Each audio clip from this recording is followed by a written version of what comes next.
Hello friends, welcome back to Crafting and Relaxing. On the never-ending search for the perfect cutter, I mentioned before that I was interested in the Cricut paper trimmer, and somebody left me a comment that I should test it out, so here it is. This is, they call it a trimmer, a paper trimmer, so if you're trying to look for this on Amazon, don't look for paper cutter or on their website. I had a heck of a time finding it. This is the closest thing to the Fiskars that is around, and if you didn't see my prior video and you're interested in cutters, go back to that one. I'll link to it in the description below. That one had a lot of information about cutters, and I'm not going to drag them all out. If you look at this one, you can measure strips of paper on the right side, which is really, really important to me. I like doing that. The bed of it only goes to 4 inches, so that's not perfect for a card maker, but it's pretty good. But I do like the strips right here. I recently made a 5x7 card. There's a pretty detailed video coming out, but I had a lot of trouble measuring around 6 3/4. I will drag that out and show you why. My other cutters weren't big enough to do it because I was using very large paper, and the Caterpillar crop fades out about 6 1/2. So when I was trying to do all of my layers for a 5x7 card where I wanted to go in 1/8 or in 1/4 of an inch, it got really tricky to measure right in here. And you can see why. It literally just doesn't really tell me. The other thing I'm still learning on this is, are these long marks inches? Do we go inches, then centimeters, and then back to inches? It's not that I have a bias or that I really care, but my envelopes and all my paper are inches, so I have to measure in inches. The 6 3/4, 6 7/8, that got a little bit difficult. I ordered this paper trimmer on Amazon. It was $8.78 or something like that. It wasn't $9, and it came on Prime. I think that, oh, it comes with a little, so take out the little rubber thing, set that down. That's just for shipping. I think that for that price, I have to try it. Also, I thought it would come with extra blades because it mentioned the blade storage on the back.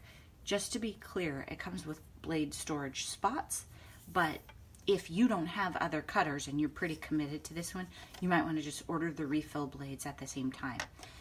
I've looked in stores near me, and even if they stock Cricut cutting mats and Cricut machines and all of that, they don't have the paper trimmer. I haven't seen it.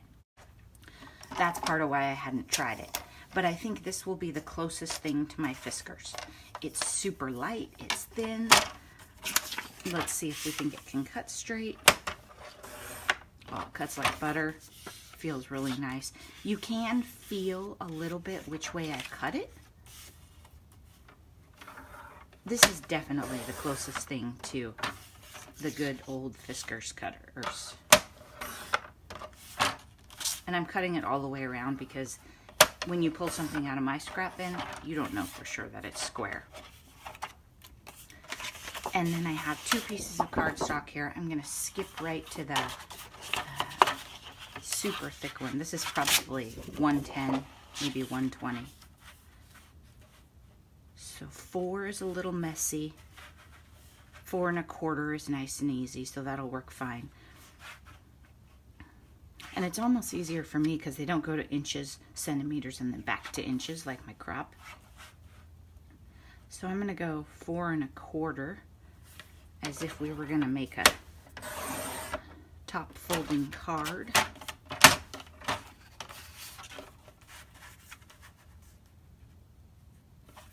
And then cut it down to 11. So this could fold down and be a top folding A2 card. That's where I'm headed with this. Oh, and look, this weird paper kind of matches it. And I'm just checking to see. I have nice clean cuts that I'm really happy with.